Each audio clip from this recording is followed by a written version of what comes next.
बीते दिनों कैथल में करीब 45 दिन पहले लव मैरिज करने वाली अपनी ही बहन की हत्या कर गांव के क्योड़क रमन ने कैथल के सिटी थाने में आत्मसमर्पण कर दिया था। लेकिन दी शिकायत के अनुसार रमन के साथ साथ उसकी मां को भी इस मामले में गिरफ्तार कर जेल भेजा गया था। बता दें कि रमन की मां अमिता देवी गाँव क्योड़क की पंचायत में पंच भी है। अब गाँव क्योड़क के लोगों ने पंच अमिता देवी को रिहा करने की मांग को लेकर गाँव क्योड़क में धरना शुरू कर दिया है।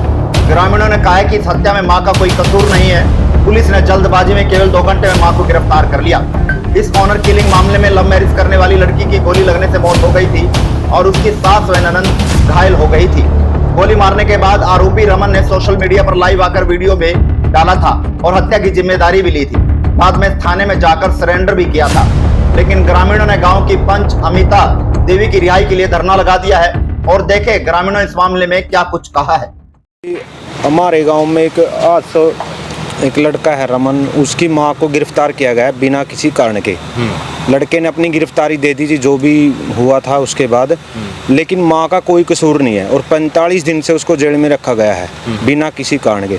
इसी का विरोध है जी बस। अच्छा, बस जब हाँ हमने बार बार अपील की है भी माँ का कोई दोष नहीं है, इसको बाहर निकालो, लेकिन पुलिस प्रशासन अपनी मनमानी कर रहा है जी। बस उसी का विरोध है जी। अब जी माँ के पक्ष में हो, बेटे के कोई पक्ष में नहीं? बेटे के कोई पक्ष में नहीं। चलो जो हुआ पुलिस प्रशासन अपने हिसाब से कार्य करेगा, लेकिन माँ को छोड़ो।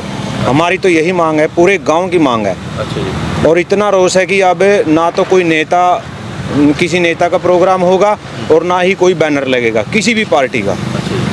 तो आप लोगों ने धरना शुरू कर दिया है? हाँ जी बिल्कुल। और धरना भी बिना निश्चित समय के अभी तब तक चलेगा जब तक हमारी मांगें नहीं पूरी होंगी। ये लगभग 1-1.5 महीने पहले घटना हुई थी कैथल में। हमारे गांव का एक लड़का और उसने अपनी बहन की जो हत्या का मामला उसके ऊपर दर्ज हुआ था। उस लड़के ने हाँ अंतरजातीय विवाह का मामला था और लड़के ने सरेंडर भी कर दिया था और सारी जिम्मेदारी अपने ऊपर ले ली थी। लेकिन उसके तुरंत बाद मतलब पुलिस ने दबाव में, मैं तो ये कहता हूँ, एक अपने आप लीपापोती करने के लिए बिल्कुल 1 घंटे 2 घंटे का समय नहीं दिया और उसकी माँ को भी गिरफ्तार कर लिया। देखिए मैं एक चीज़ कहना चाहूँगा कि इस दुनिया में जो कानून बनते हैं वो कॉमन सेंस के आधार पर बनते हैं। अगर हम किसी रिश्ते की बात करें तो माँ वो होती है जिसकी ममता पर और जिसके प्यार पर कोई सवाल नहीं उठा सकता। क्या एक माँ, सबसे ज़्यादा दुख उस लड़की के मरने का अगर किसी को हुआ होगा तो उसकी माँ को हुआ होगा। वो ना मीडिया को, ना पुलिस को, ना सरकार को उतना हुआ होगा जितना उसकी माँ को हुआ। पहला तो दुख उसकी माँ के साथ ही है। दूसरा, उस लड़की को मारने का जो आरोप जिसके ऊपर है वो उसके खुद उस माँ के इकलौते बेटे पर। आप समझिए क्या कोई माँ इकलौते बेटे को कह सकती है जो अपनी बहन को मार दे? मतलब कोई माँ अपने घर को और अपनी ज़िंदगी को खुद बर्बाद कर देगी? वो बिल्कुल बेगुनाह, मतलब वो पहले से दुखी थी और पुलिस ने अपने दबाव को हटाने के लिए उसको बिना कारण गिरफ्तार कर लिया। मैं तो कहता हूँ अत्याचार किया है पुलिस ने और इसमें मैं सरकार की भी हिस्सेदारी मानता हूँ। सरकार भी जिन सामाजिक नियमों को लेकर बात करती है, जिसे हिंदुत्व को लेकर बात करती है, वो समाज में नियम कुछ और कानून कुछ और है। तो हमारी मांग कठोरता से ये है कि पूरे गुस्सा है समाज में, मुख्यतः युवा वर्ग में बहुत गुस्सा है और सरकार को आने वाले चुनाव में इसका खामियाजा शायद भुगतना पड़ेगा। और हम कहते हैं अति शीघ्र एक इंटरनल जांच कराई जाए पुलिस से और जो मतलब जो उनकी मां को गिरफ्तार किया गया उसको इससे बाहर किया जाए। और वैसे पुलिस से बात करते हो तो पुलिस से बात करते हुए साफ नज़र आता है कि पुलिस ने सारा एक्शन दबाव में लिया है बिना किसी कारण के। सरकार हो या प्रशासन हो, इसके प्रति युवाओं में गुस्सा है और उनका गुस्सा जायज़ है।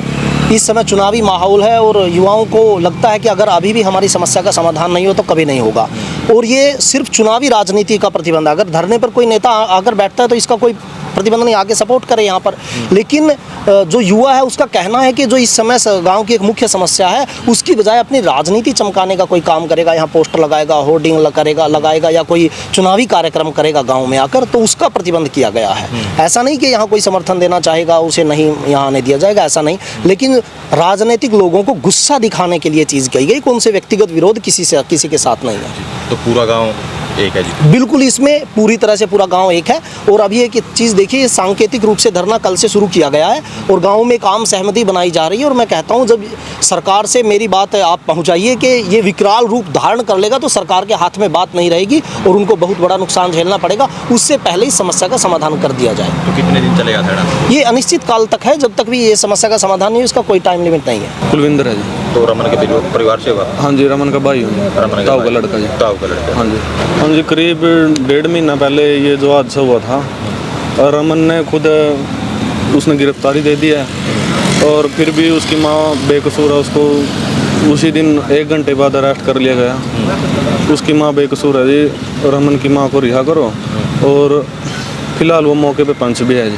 अच्छा, मौके रमन पे पंच की, भी है। हाँ जी, रमन है या रमन की माँ? रमन की माँ जी। रमन की माँ, हाँ जी, पंच है। हाँ तो जी। उसके बाद भी सुनवाई नहीं हो पा रही। कोई सुनवाई तो नहीं कोई हुई। तथ्य तो पुलिस ने जुटाए होंगे जिसके आधार पर गिरफ्तार किया है? इसके बारे में कुछ नहीं बताया जी।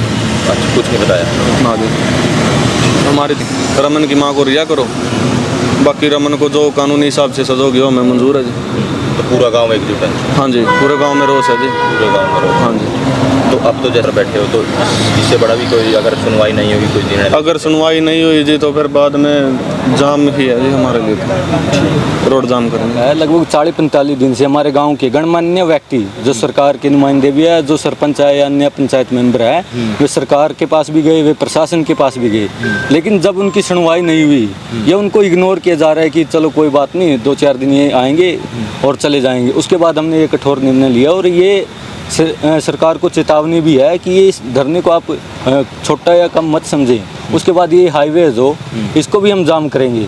और अभी आने वाले विधानसभा के चुनाव है, तो हमारे जितने भी गांव हैं आस पड़ोस के और 36 बिरादरी, लगभग 25-30 गांव हैं आस पड़ोस के, वे सभी इस चुनाव का बहिष्कार करेंगे। एक पोलिंग मशीन तक, एक बूथ एजेंट तक यहाँ पर बैठने नहीं देंगे। ये हमारी सरकार को चेतावनी भी है। क्योड़ो का है वो लगभग 10-12 हज़ार वोटों का गाँव हो और लगभग 80% शुरू से ही, अब से नहीं, शुरू से ही बीजेपी को ही देते आए हैं। अब ये पीछे लोकसभा का चुनाव था, इसमें बीजेपी को दी, लेकिन उस वोट देने का कोई बेनिफिट गाँव वालों को नहीं लगा। तो ये तो उनको भी सोचना चाहिए कि कैथल की राजनीति में एक महत्वपूर्ण जो योगदान इसमें वोट का रखता है वो क्योड़ गांव ही रखता है। अगर गांव ने और समाज ने बहिष्कार कर दिया तो यहाँ एक पल्ला वोट बीजेपी को नहीं है।